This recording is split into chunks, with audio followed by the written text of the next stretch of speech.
Welcome to the Simply Wholehearted podcast with Amy Wicks, your wholehearted life and business coach. You should know this podcast will inspire you to grow in self-awareness, be passionate about your faith, and get clear on your calling.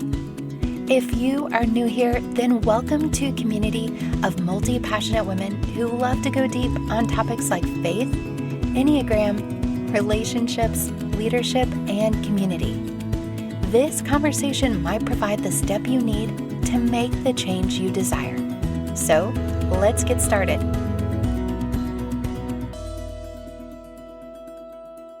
I believe one of the most meaningful and helpful ways to stay on your wholehearted path and journey is to intentionally build a table of relationships, a table full of people who reflect God's love, offer wise counsel, while also providing life-giving friendship and community.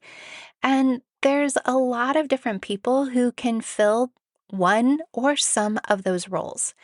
But here is something that we may not always think about or we don't always talk about as we build a wholehearted table of intentional relationships.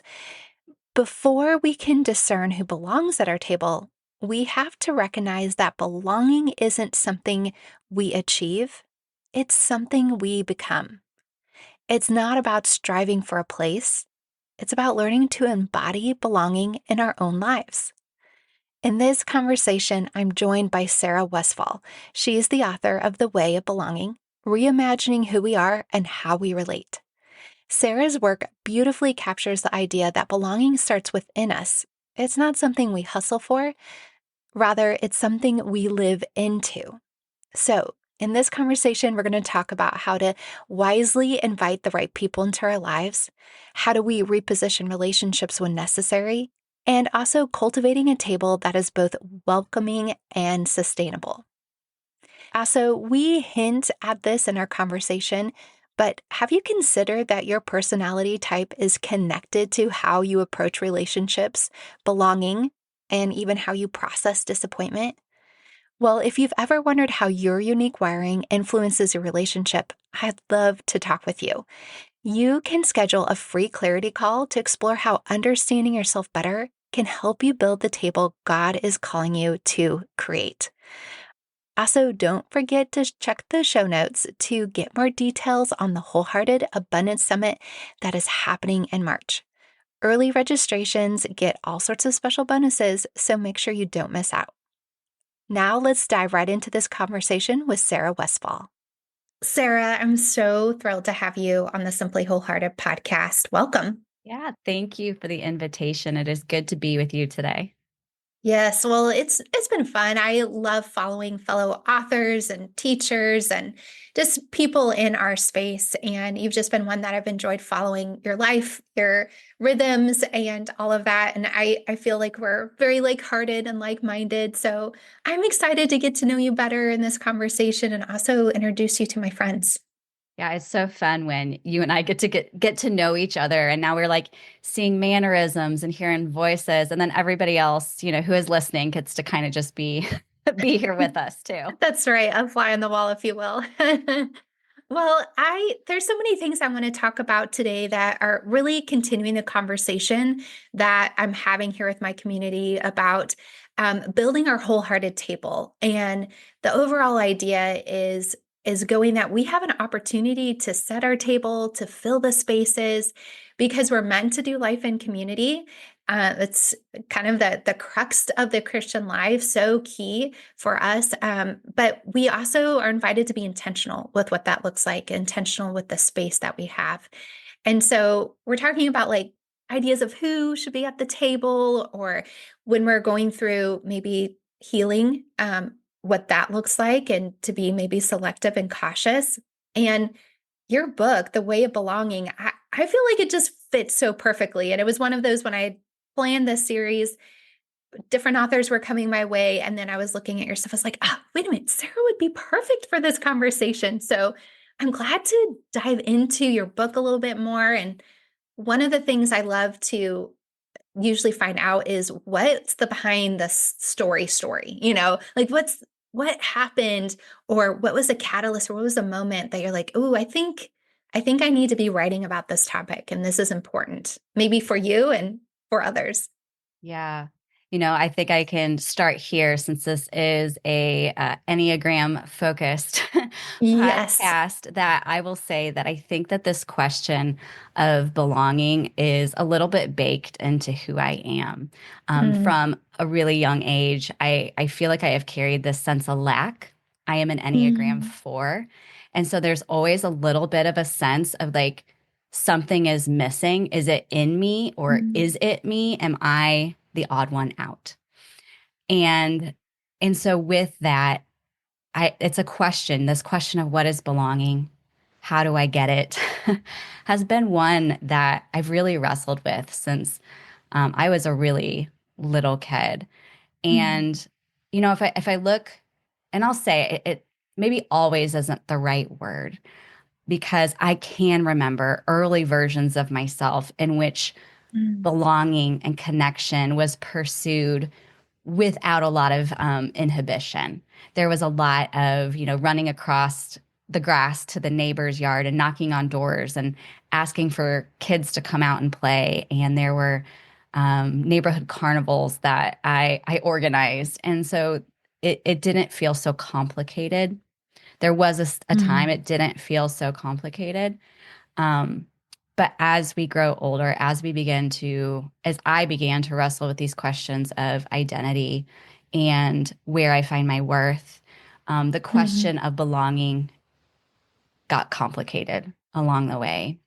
And you throw in, these wounds that we collect. Some of them are large, some of them are, like I describe in the book, they're like paper cuts that we accumulate along the way. And and with that, then we begin to wonder what it really looks like to belong. And mm, for me, um, I pursued my belonging for a very long time through my performance, of kind of allowing achievement and recognition, that pat on the back or that moment in the spotlight to be kind of the substitute for mm, belonging because I was being seen, I was being recognized, and in a lot of ways was in the inner circle of things. I was accepted in a lot of different ways, but being seen is not the same as being known. mm, mm, And there were so many parts of myself that I felt like were unknown or mm, hidden or diminished or that I wondered whether were safe to bring into the room. And so I really, really wrestled with this question of belonging, definitely throughout high school and young adult years, and even into my 20s and 30s, and what kind of became, it did fuel a lot of my career choices in pursuing sure. community building, in the writing that I do, in the ways that I choose to engage with my local church and my local community. But but over the last, and all of these things have informed my understanding of belonging. But it was really, oh man, 5-ish years ago where I begin to sense the shifting within me that belonging wasn't just something outside of myself that I was Mm, trying to attain or to achieve, it wasn't just whether or not I was welcomed by other people, but it was also part of mm, who I was becoming, that I had agency. And that part of that was embracing already who I was in God's eyes, in God's image, that worth is baked mm, in. And also that it becomes a posture that I can embrace in the world. It becomes a posture that I can extend in the midst of my everyday life. And in those things, I do have choice. In those things, I do have agency in how I bring belonging into the room, whether or not I find what I want there, you know? yeah, And so that's like the really that's high beautiful. flyover version of where this thing came from. But and it continues to be, and that's why we call it the way of belonging, because it's a way of being in the Mm. world. It is not a destination, it's not an arrival, but it's this way of being that continues as we hopefully become shaped and formed more into the likeness of God Mm. Himself. Oh, I think such an important, there's so much there I would love to speak to. I think one of them, just to piggyback off of that thought, is the idea that setting our table and inviting people to our table, it's an ongoing process. There's seasons that it'll shift and people will shift at their seat at the table, or, we'll need different people speaking into our lives. And so with that, I would hope we would continue to transform in Christ likeness, right? That way, practicing the way, the way of belonging, really practicing belonging. What does that mean to us? What does it mean to offer to others? So I love that, because I think it is an ongoing process, and you're not going to just hear this conversation or these series of conversation and then this is it. This is your table. This is what you're doing. The quest is for ongoing growth and ongoing transformation. So anyway, I love that. Yeah. Just really beautiful. And it's so true because there are so many circumstances that can affect what the table looks like in any given season. Mm. There are so many things that, you know, place, people, stage of life, illness, so weather, there's a lot of things that can factor into that. And so I think it does provide a good foundation in which we find something sturdy that we can carry with us while at the same time remaining flexible and pliable as life continues. Yeah. Oh, that's good. Okay. So you mentioned that maybe this was becoming a little bit more clear, like rising to the surface of your conversations, maybe, or in your writing 5 years ago. And 5 years ago, we were ushering in the COVID era. And so I'm curious for you, um, kind of in these years where, gosh, I think most of us were shook to our core when it comes to the idea of belonging, no matter what decade we are in currently, of life, like whether we were a teenager in our 40s or 60s. I think that was shaken quite a bit. For you, was that timing coinciding, or what was some extra insight in your life in that time? I think that what that season did for me with my sense of belonging was two things. One, it reminded me how much I desired and maybe had underappreciated embodied presence Yeah, of that's good. of how there isn't a substitute for being in a room with people. Even though I am so grateful for the technologies and the ways in which the creative ways in which we continued to, you know, reach out to one another in the best ways that we knew Mhm. how. And I think the other thing that really kind of spoke into this book and into my understanding of belonging in that season was the invitation to let it start very small. Mhm. My Our circle was very small in that season. I think most of ours were, especially when it came to person interaction. And I will say we have four boys and a dog, and so maybe to some people that's not small. And there were some Right. days it felt very cramped, um, Sure. just in terms of the circus that we are sometimes in our family.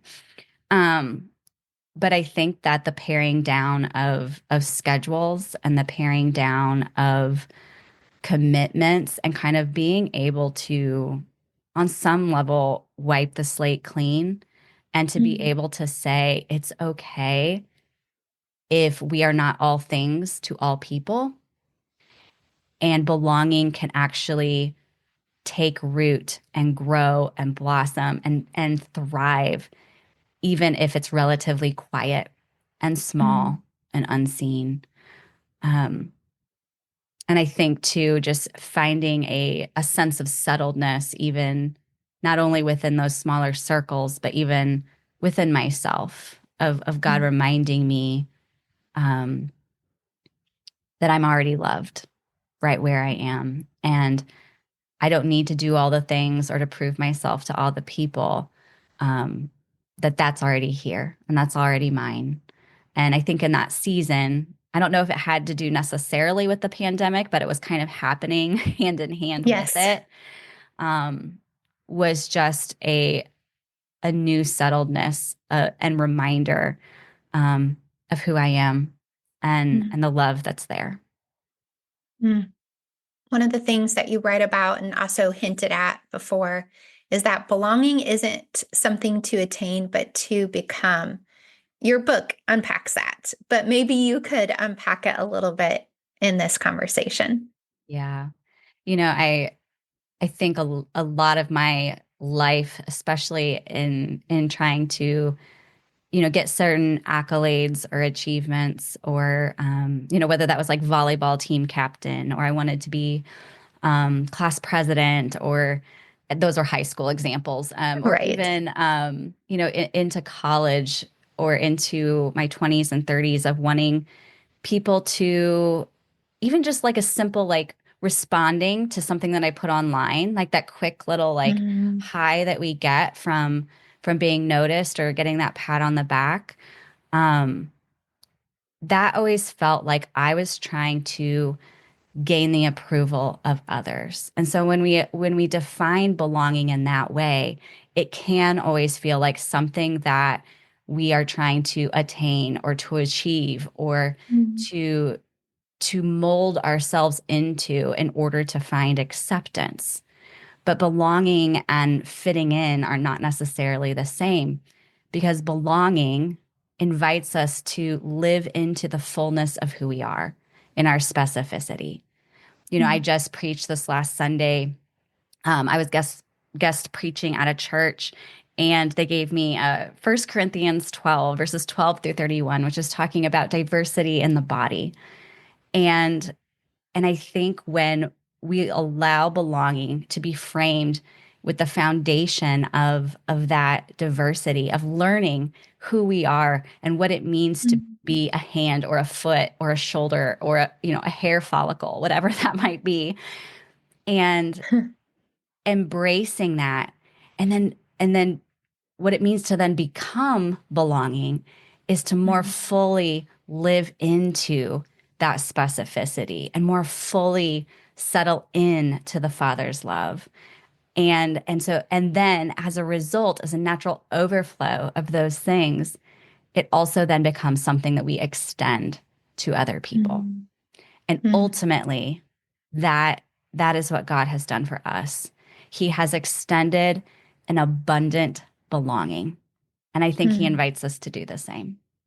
Yeah, absolutely. I'm curious to know for you, as you've maybe shifted your table, as you've evaluated the sense of belonging over the last 5 years and launched a book, and you're raising four boys and a dog, and all of these things. Who are some important voices that are speaking to you? You don't have to necessarily name names, but what do those what do those people look like, and what's important for you to, or who's important to you to have be speaking into your life? Yeah. It's funny. I think that on one hand, I want to listen to a diverse variety of voices. And so I try to Mhm. do that a lot through my reading, especially. I appreciate the long form, um, like diving deep into particular topics. And so I try to do that and to read widely where I can. Um, but I think when it comes to my day-to-day actual life, um, I've had to come to some pretty, I don't want to say harsh realities, but maybe humbling Mhm. realities that I have to keep my circles pretty small these days. Yeah. Um, Motherhood and writing, um, Mhm. those are things that take more out of me than I want to admit a lot of times. Yes. And so, in order for me to do those things well, and in order for me to go deep in those things, I have had to keep my circles pretty small. Mhm. And I feel like it's been so funny. I feel like it's been this like season of like whittling down until we're really trying to get at the core here. But Mhm. some of the thing, and so each, I will say, I try to twice, maybe quarterly, but definitely at least twice a year, really ask myself who are in those circles of belonging, because I do think there is, with trust and time and transparency, that those circles become smaller, the things that we give more of ourselves to in those areas. There should be fewer number of people. And so I have to kind of assess who are my like intimate two. And those Mm. honestly don't shift most of the time. It's like my husband and maybe my best friend or two, you know? Hmm. And then going through this process of reevaluating um, who are in some of those more sacred center circles. And right now, because this might change and it has been different in other Yes. seasons. Right. But right now, some of the people who are in those circles are my sisters. I have the Mm. joy of living in the same city as my sisters now. And so um, we have a book club with each other, and we're able to text throughout the course of the day and see each other, and have random Saturdays where we get together for a basketball game and things like that. That includes a monthly supper club that I've been a part of for about 5 years now. It's going on five Mm. years. It includes my spiritual director.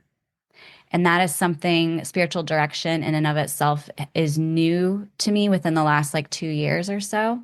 Uh-huh. But it has been an important relationship in terms of having someone listen and listen for God, listen with God, listen and companion in my spiritual walk, in my spiritual life. It's been a very spacious relationship Mm. where I can go and kind of find my footing again Yeah. a lot of times. Um, and so I would say right now, those are really some of the core ones for me. Yeah. Oh, thank you for sharing that. I think it's really valuable to hear the just the fact that you're living in this place, in this space of, it looks smaller than maybe what you thought an ideal place of belonging would look like. I think that as I get older, and I'm leaning into that, that's a gift and that's a good thing. And it doesn't mean you don't have larger circles that you're not involved in, right? And we have that, our maybe our church or a kid's school, or some other, that is a place that we continually meet people and connect, but it's not who we're talking to day in and day out, or week in and week out. And so I love just hearing as people begin to just seek the Lord and ask the Lord who needs to be there. And it's okay if it's smaller this year than it was last year. And that's just an indication of your season and what you have. Because to your point, uh, our spouse, if you are blessed with siblings that you have good relationships with, which I love, that is living in the same city as your sisters and book club, that's so beautiful. You may not have that, so you might have a book club that fill in that space. And then, we may not be taking in wisdom from our kids, but our kids certainly set the table if you have them. So, like all of that, kids, it builds quickly. And if we look at the life of Jesus and the way of Jesus, he did interact with big crowds and big groups, but he also did most of his day to day with a small handful. So Yeah. I think it's, again, as we're practicing this way of belonging, uh, there might be something to that. And it's okay if it's smaller than what you thought you maybe even needed at one point. Right. Well, I think at least I have had a misunderstanding in the past of thinking, because I write a lot about being a person of welcome. And a lot of times I misunderstand that as meaning I have to say yes to all people all the time. Yeah. Yeah. Sure. um, but I've found that honoring my finitude, of honoring my boundaries, of knowing my capacity, has actually been a huge asset in being able then to go deeper with Mm-hmm. particular people in particular seasons, but it doesn't have to affect the way internally that I posture toward other people as I go to the kids' school or as I go to Yes. the grocery store. Um, because that continues to be a place where I am can grow and be challenged as well. It just doesn't mean that they might, sit at my table every Tuesday or something like Yes. that. Yes. Yes. Allie Pedersen was on the podcast at the beginning of the month, and I'm blanking on her book right now, but I think it was the Blueprint for Belonging, perhaps. I might have that title correct. But she just talked about kind of the circles that we look at as we look at who gets the most access when. But I think to that point, it makes sense to me. One of my dear friends, whose name is also Sarah, is an Enneagram 4. And I've seen how for her, she's also a writer, and uh, the those circles have looked different and shaped differently than mine. And also some were easier for her as opposed to what was easier for me. And I think some of those bigger places, or maybe, you know, like ordinary, mundane places like the grocery store, or whatever, that can be a bigger stretch for some personalities to engage with an intentional way, in a welcoming way, as you put. And for others, like I can make the air of like, oh yeah, all are welcome, and then fill my table too much, or feel like I have the obligation of being as intentional with that big group of people as I am with my close people. And it's just not humanly possible. Yeah. Parker Palmer in his book, I think it's Let Your Life Speak, but he writes about how being a part, and this is not the exact quote, but it's the gist of it, but being part of a community is trusting that when I cannot step toward a relationship, when I cannot fill in a gap, that Mm. there will be someone else who can. Oh, that's good. And Yeah. I think that was an incredibly freeing concept for me because I don't know if it's like the Christian soup that I grew up in. Not that I grew up in a soup. That's a weird mental image, but it's I like kind of like that, yeah. actually. That's good. The thing that I grew up in, I did feel a sense of obligation to all people all the time. Hmm. That that in me kind of brought up a lot of scarcity versus an Yeah. idea of abundance and Hmm. trusting in the abundance of God's love and his ability to care for other people. And he doesn't need me to do it necessarily. Um, so that's a lot Hmm. of stuff that I have had to let go of and let God kind of peel back and undo in me. That's good. I love that you just touched on that word, because that is really a theme in my life of late. But then I'm hosting a summit in March, the Wholehearted Abundance Summit, and it is leaning into that topic in our area of faith and our relationships, and even finances and resources. Like, what does that abundance mean? And I think just touching here on a second of, do you engage relationally with that scarcity or abundance mindset? And I came from a pastor's family and years in ministry, and there certainly is a pressure to engage at a high level with a lot of people, and that can impact how you move forward in a way that's actually most life giving for you going forward. So, and checking that, like, am I?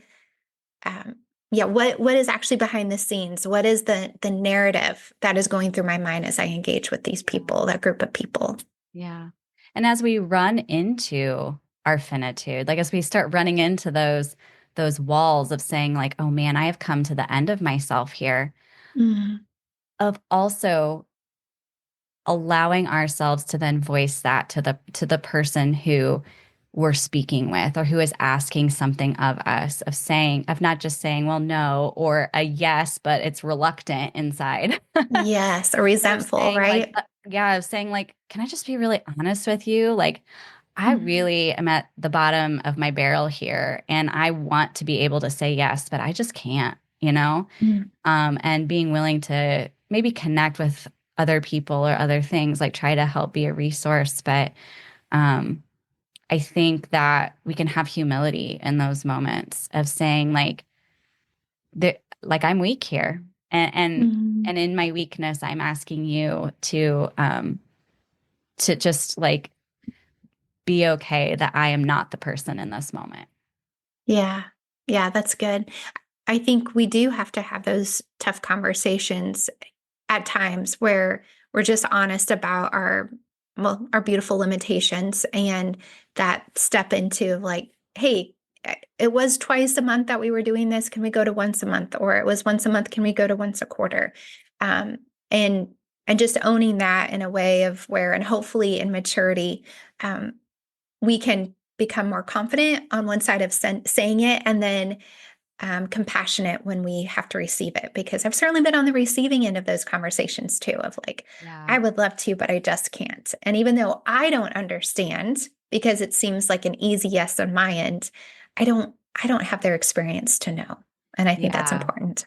Yeah. That compassion piece on the other side of it is important too, because I also have been on the other side. I remember when we lived in Tennessee and I really wanted a woman, a mom who's a little bit farther along to kind of have as a mentor. We didn't have any family down there at the time. And so I really was just like, I just need somebody to speak into my life.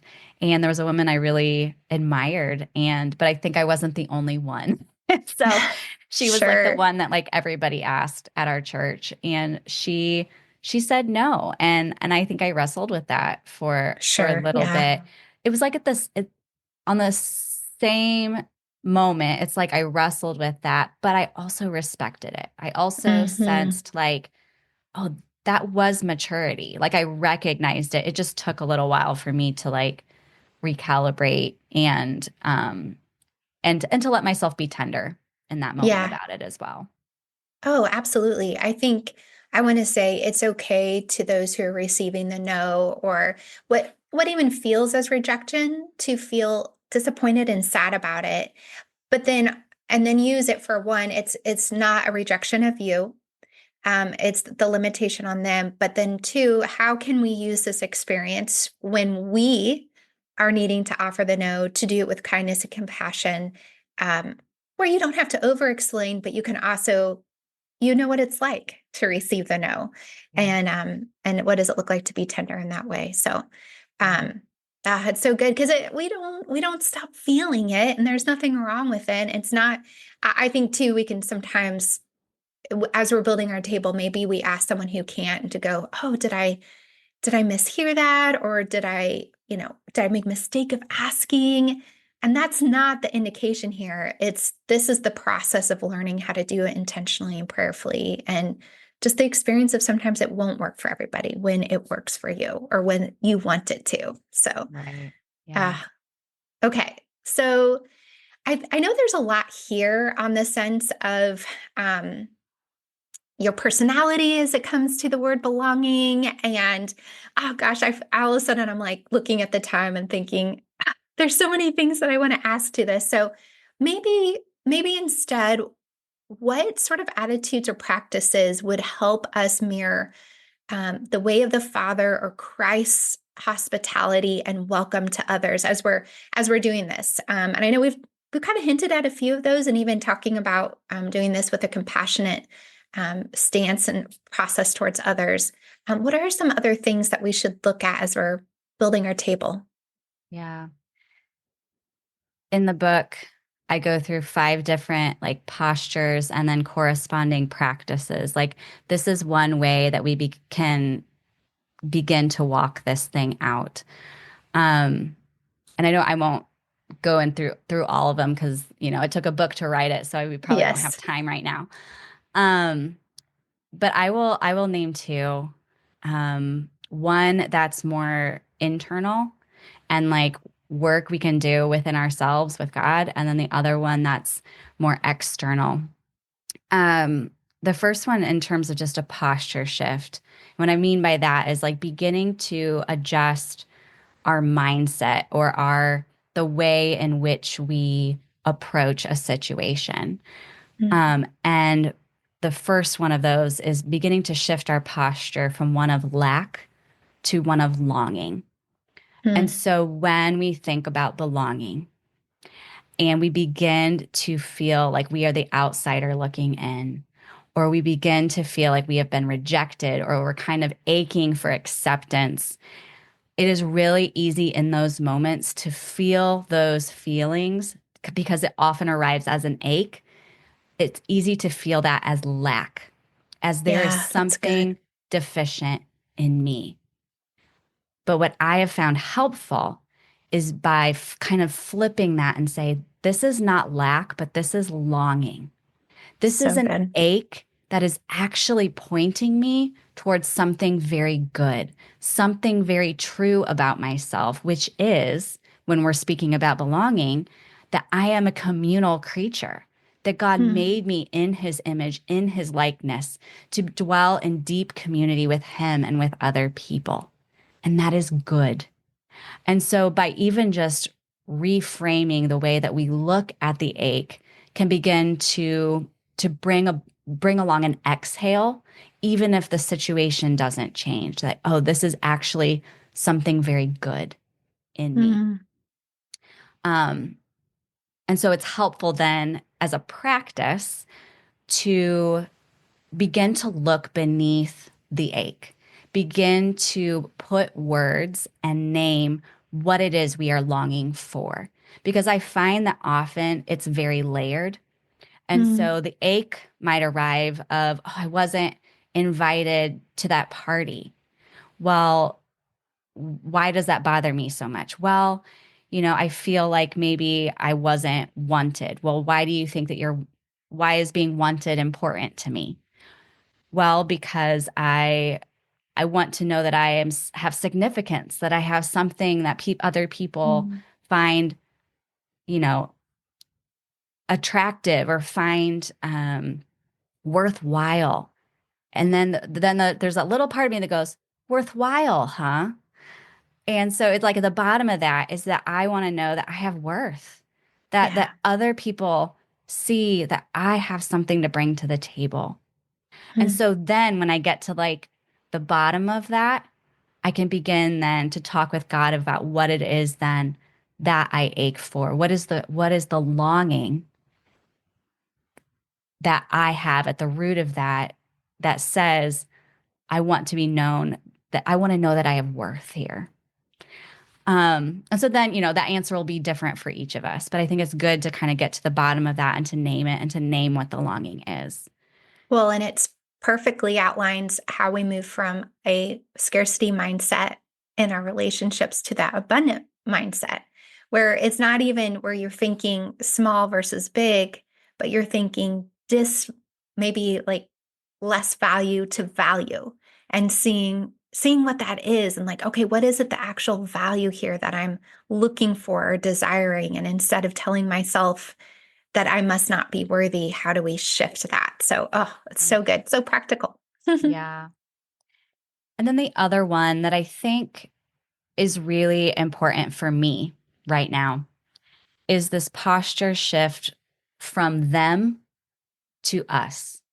And Mm. what I mean by that is that we really easily tell ourselves stories that separate us and other people and place us in different categories. And that's not to say we don't have our differences, because we for sure certainly do. Yes. And we For sure. should. And we should. Yeah. Like, we were created with diversity by design. But when we allow our diversity to be something that causes division Mm. versus something that is to be celebrated, something that is um, to better expand and show us the multifaceted person of Jesus, the largeness of God. Mm. Um, but we begin to make that a reason to pull away from one another. I think that we begin to lose sight of what it is we do have in common, that us factor, the of what it means to be human. We lose Mm. sight of each other's humanity when we let those differences become a reason to step away. And and so by being able to shift our posture from them to us, of being able to remind ourselves what is true and what is good about us as humans helps us to remain tender, not only toward the humanity within ourselves and all the ways we're prone to error, but also the humanity in others. Both the the mistakes that others can make, and also the image bearerness that they Mm. have. Um, that's true for all people. Like, it's there. It might be harder Yeah. to see for some, Sure. but Yes. it is there at the core of who that is the most truest truth about who they are, even if it has been buried and covered over. Mm. Um, and I think one of the practices then that helps me remain in that posture is being very aware of the stories that I'm telling myself about other people. Mm. This is very So hard. key. Yep. It's key, but it is so incredibly hard because I think more often than not, it reveals a lot of ugliness and bias that I carry within myself. And it surprises me sometimes of like, oh, that, Mm. it's like looking at one of those really those mirrors like that show everything down to the pore. Like, who wants to see that? It's horrible. Mm. Like, No, thank you. no, I do not want one of those, especially if they have a ring light. It's the worst. Um, Though after 40, they are sort of helpful. Just throwing that out there. well, I'm after 40 and I still avoid it at You're all gonna avoid costs. it. Yes, no, I'm avoiding it. I don't want to see that. But that's how it can feel, of like Yeah. looking in a mirror that has really magnified the really down to the poor things that we can very Mm. easily overlook in our day-to-day life.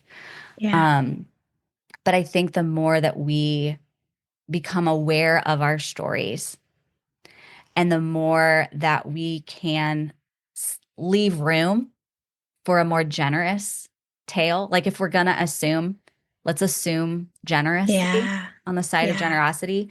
That's not a phrase that is mine. Pastor J. Kim said that once, and I just like took it and ran with it. Yeah. But I always want to make sure that he gets he gets the The props for credit. that. Yeah. But the more that I can tell, the more that I can leave room for a generous story while Mm. still being attentive to what is unfolding in front of me, because I don't think Yeah. that turning a blind eye is also, that's not what that means. It's being Yep. attentive but remaining tender toward what is in front of us, toward the person in front of us. I think it can be really helpful, not only to keeping us in a more welcoming stance toward other people, but it also leaves room for community and connection to grow in places we did not expect it. Yeah. Oh, that's good. I think that is really powerful and important, and even builds on the conversation that I had with Andy last week of when we're using discretion and discernment to build our table. Um, in the process, we can still be generous with our inner narrative about the person, even while also um, choosing that it's not right for us, and then vice versa. Right. When we're not invited to the table or when we're told a no, and how that looks. So Yeah. uh, it's And sometimes beautiful. I was gonna say too, like, and sometimes there have been times where I have actually had to put a pretty big boundary around myself and another person, especially like in online world, Yeah, because that boundary actually helps me to continue seeing that person as human than if I am yeah, constantly inundated by their thoughts or ideas and things that make me not so generous of a person. right, And right. so it sometimes that space, that distance is good in that way, Yeah, that we don't necessarily, but it first becomes it needs to start with the awareness of those stories and what it is doing internally as we interact with that person. Like, is this loving? Well, sometimes the most loving thing mm, is to take a step back and have some distance in order for our heart toward them mm, to be in a more generous place. yeah. Oh, that's good. Such a great reminder. and really valuable. Well, as we just finish here, I'd like to have you share, is there anything that you didn't mention yet, or if you want to give us a little bit more insight of what we can expect when we get the book and the interaction of it, and maybe it's just some of the hopes that you even have as uh, it just continues to go out into the world and impact others. Yeah. I think my hope for this book is that for those of us who have wrestled with belonging or find ourselves in a place of like acute loneliness, because I think Mhm. that's a lot of us these It is. days. Yeah. Um, I hope the book feels like a gentle companion, that it is not, five more things that you need to do to go find your friends, but that it is allowing you to kind of be where you are, to name where you are, and begin then to not only to look outward in expectation that even right where I stand, even in the small mundane ways, that there are ways to belong to both place and people where I am without feeling like I have to stretch out beyond the limits of myself or the limits of my situation. Um, I just hope it's a really gentle, and I hope it's something to return to. I hope Yeah, this is good. because in this way of It's ongoing. belonging, yeah, it's ongoing.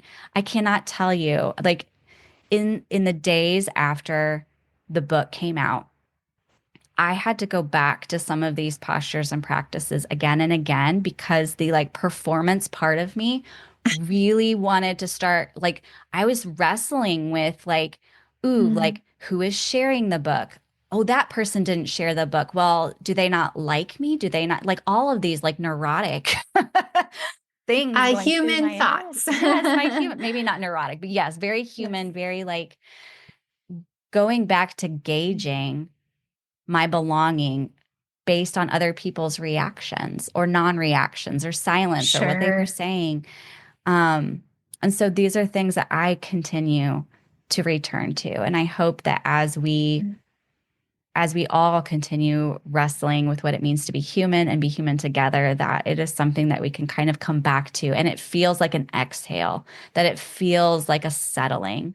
Um, like even now, like I'm like, I, I can sense it in my chest. I can sense it in my shoulders of what it feels like to return to that welcome we already carry.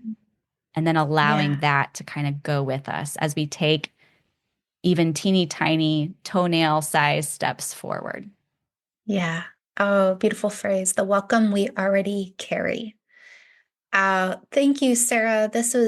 I just so appreciate getting to have this conversation with you and to share it with others. I think it's a timely message and a beautiful one. And so thank you for just an excellent job and continuing to foster this in your community as well.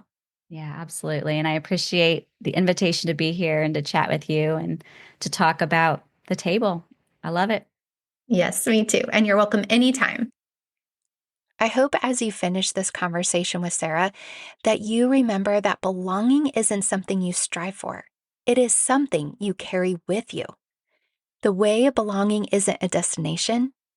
Instead, it's a way of being, a posture of welcome that flows from knowing your identity in Christ. I'm so grateful that Sarah joined us today and offered her time. If you enjoyed this conversation as much as I did, I hope that you would share it with a friend who might need some encouragement in their own journey to wholehearted belonging. Plus, I'd love for you to reach out to Sarah on Instagram and mention to her how much you enjoyed this conversation. And remember, if you've wondered how your personality type influences your approach to relationships, healing, or connection, schedule that free clarity or breakthrough call with me. It's a great way to gain insight into how you are wired and how your personality impacts the way you build your table. Of course, you want to check out the show notes to not only be able to connect with Sarah Westfall on Instagram, but also get her newest book, The Way of Belonging. It's such a beautiful book, and I can't wait to hear what you think of it. And of course, You'll also find the list of exciting happenings within Simply Wholehearted. Next week, I'm excited to have a podcast guest favorite back on the podcast.